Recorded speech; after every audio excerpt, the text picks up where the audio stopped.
of the return of WWE Saturday Night's Main Event back on NBC. Also, it was simulcasted on Peacock. I did watch the show on Peacock. We got the commercials. It was basically the same show you would have watched on NBC. Peacock got the commercials. Overall, I would say that Saturday Night's Main Event was somewhere between your standard WWE television show and a premium live event. It definitely had a little bit of a different vibe to it, which I very much appreciated. A lot of nostalgia. As a fan who grew up in the late 80s and 90s, I watched all those Saturday Night's Main Event shows. It was a nice throwback.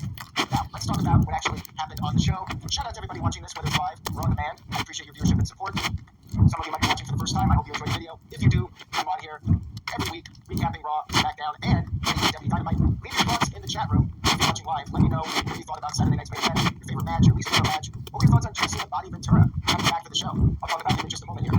We had the intro for Saturday Night's Main Event. We had the old music, Obsession, the old 80s song that was used as the first theme song for Saturday Night's Main Event. I love the intro. I was very happy with the intro. It was a nice throwback, but also mixing in the new era of WWE with the classic vibe of the original intro for Saturday Night's Main Event. We had Joe Tessitore and Jesse Ventura as the hosts of the show. Jesse Ventura only did commentary for the main event. I did see some people were disappointed with that. I think it was probably the right call the way WWE did it, having him and Joe Tessitore in the beginning, and then have Jesse Ventura do commentary for the main event. Jesse made a joke about Dusty Rhodes. He brought up how he's not even sure that Cody Rhodes is the son of Dusty because Cody has the really good abs and Dusty Rhodes just had a lot of abs. Too many abs. Ashanti says stick to Nodq. Sent in a $5 super chat. Thank you for that. I appreciate it. Says Joe Tessitore did give it a nostalgia feel, especially with body. Also, the show's from a Peacock point of view was kind of off and misplaced in the beginning. I didn't really notice anything in the Peacock broadcast that seemed off to me. Maybe the sound, like during the matches, I felt like when they would jump on the mat, sometimes the audio would not come through and you'll not hear anything. I'm not sure if I'm the only person that noticed that or not, but beyond that, everything seemed standard as far as production goes. And we did have a nice little surprise for Saturday Night's Main Event. He came back with a Christmas gift early. We had Pat McAfee in his return. Pat McAfee back on commentary. And again, I think this was the right call to have Michael Cole and Pat McAfee out there on commentary. It was great to have Pat McAfee back. We had our first match, which was Sami Zayn versus Drew McIntyre. It was a good match. Good TV match. I don't know if it was at the level of a premium live event match, but I felt like if it was on Raw or SmackDown, it would have been a really strong television match. Now, Sami Zayn was right after McIntyre. He was on fire in the beginning. McIntyre, though, was able to gain the upper hand, toss Zayn over the announce table. And after the break, it was back and forth. Zayn was able to counter the Claymore. He hit the Blue Thunder Bomb and picked up the win. No, he did not pick up the win with the Blue Thunder Bomb. He only did it a couple times. One of those times being earlier this year. He did not win with the Blue Thunder Bomb. And then McIntyre, after kicking out, he picked up the win clean with the Claymore. And then he went backstage and said, down 4 to go. So it looks like we know what Drew McIntyre's mission is now. He is going to take out the entire original Bloodline. That is his new goal. It was a good match. Solid opening to the show. I liked it. I thought it was a very well done match. No surprise, though. Drew McIntyre, after losing Hell in a Cell to CM Punk, really needed to get a win here.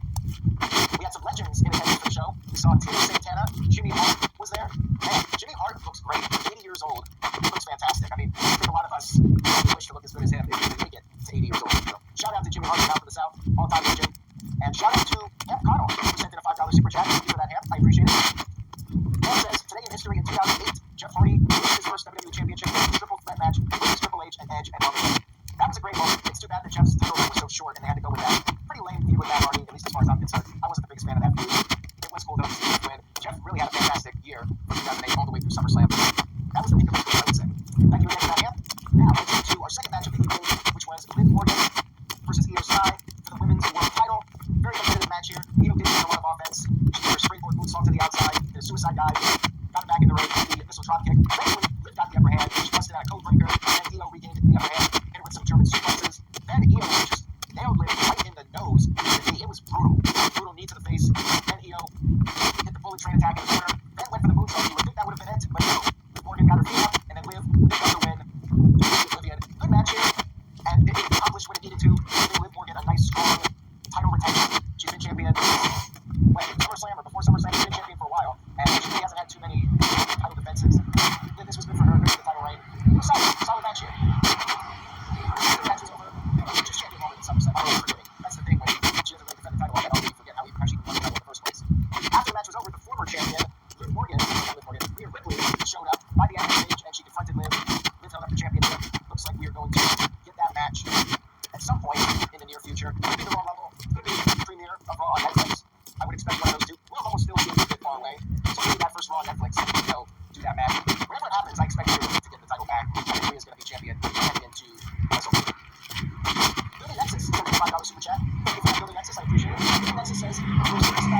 Sky is something which needs to be right now. If you're talking about Io Sky, I do not think Io Sky is winning the Rumble. I'll say that much. I think that we're going to see Becky Lynch versus Rhea Ripley again, depending on where Becky Lynch lands, which is on Raw or SmackDown. Charlotte Flair end up on Raw and challenge Rhea Ripley. I can see that as a possibility too. I feel like it's likely going to be one of those two matches, Becky Lynch or Charlotte Flair versus Rhea Ripley. Just an early prediction, a feeling they're really going to go with star power for the championship match. Thank you again, Building Nexus. We had our World Heavyweight Championship match. The ring general, Gunther, defended his World Championship against Finn Balor and Damian Priest. Another good match here, fast-paced. They didn't have a lot of time. It was just a 2-hour show. These matches did feel a little bit on the short side, but they were moving at a fast pace. They did stay entertaining from start to finish. You had Gunther and Priest quickly going after each other, or double-teaming Balor, I should say. Then they went after each other. It was very competitive with all three of them getting good offense. Gunther got the upper hand for a while. Priest busted out a move from The Undertaker, went up top and walked the ropes and did The Undertaker's old school. He did a crossbody instead of the swing to the back of the neck, the back area, the upper back shoulder area. Gunther regained control, put our single hold to Priest, but then Priest was able to escape. Priest hit the South of Heaven chokeslam. Did not make the cover though because Finn Balor came back in. Priest hit Gunther the Razor's Edge. Balor hit Gunther with the coup de grace, but the pin was broken up. And then Priest hit Balor with the chokeslam. Gunther though pulled Priest out of the ring, and then Gunther powerbombed Priest on the steel steps. He barely got him up for him. He almost couldn't even get him up, but he did get him up. Powerbombed him on the steps, and then Gunther returned to the ring, and Gunther pinned Finn Balor with the powerbomb. No surprise here. Balor took the fall as I expected. It was a good match. Nice win here for Gunther. In Montana, there's a war over my family's land, and they're losing it. I know what to do. I'm coming home. No shenanigans or anything. He needed the win. Solid match. We then had Chelsea Green versus Michin to crown the first ever Women's United States Champion. Again, as Virtue pointed out, Priest's foot hit the stairs as Gunther was going for the powerbomb, so that's what happened there. This match, again, went about as expected. You had Piper Niven out there, and she interfered multiple times. I would have preferred a clean match without the outside interference to crown the first champion. But yeah, when Piper was out there, you knew some shenanigans were going down, and anytime Michin would start to pick up some momentum, you had interference from Piper. The crowd was firmly behind Chelsea Green. They were chanting for her, and then when she hit the Rough Rider, the crowd was doing the Zack Ryder, woo, woo, woo. And Michin, though, built up some momentum. And then you had Piper Niven taken out, since she kept interfering. Michin took her out with the Eat the Feet finisher. Then she got back in the ring, hit Chelsea with the move, kind of missed it. Wondering if she should do a different move, I'm not sure. Chelsea got her foot on the rope, and then Piper interfered again, and this time Chelsea was able to take advantage, pick up the win in Zack Ryder's neck of the woods, Long Island, New York. Beat her with the Unpretty Her. Crowd went crazy for this. I think it was the right call. I mean, I would have rather seen Chelsea built up a little bit stronger and not be seen as a fluke champion, but she was the fan favorite. The Nodq.com poll, I had 7, 8, 9 people on that poll, and she won with over 50% of the vote as far as who should be the first champion. She is considered to be somebody who has been overlooked, and people have been big supporters of her. I'm happy for her. I definitely think that she put in the time. My only criticism is from WWE's end. I think they should have built her up a little bit stronger and not book her like an undercard opening match competitor and then put this new championship on her. I would have done it a little bit differently in that regard, but I'm happy for her, and maybe she'll be booked a little bit stronger now as champion. Now, we move on here. We had Greg the Hammer Valentine, and WWE Hall of Famer, I mean, they're all Hall of Famers. Coco Beware was out there, and then Jesse Ventura came out there for commentary. Cody Rhodes came to the ring with the classic Winged Eagle Championship, which was very cool. Nice throwback. Cody was very happy to have that championship out there. And yes, Michael Cole did mention TNA during the women's match. Shout out to the Game Is On 100, who sent in a $2 super chat. Thank you for that. Made the comment here, says, my hunch is Chelsea will have a honky type of reign. That's a reference to the Honky Tonk Man, which makes the Game Is On 100 feel like maybe she's going to lose in 60 seconds to some up-and-comer in WWE in a year or so. I don't know. You might be right. Let's get to the match. Now, Owens immediately retreated to the outside of the ring. Cody went after him, hit a suicide dive, but then he was selling his ankle, and Owens was taking advantage of that. Then Owens started mocking the Dusty Rhodes Bionic Elbow taunt, so that fired up Cody. Cody got the upper hand. Then they were on the outside of the ring, and Cody gave Kevin Owens the RKO on the announce table, which got a big pop from the fans.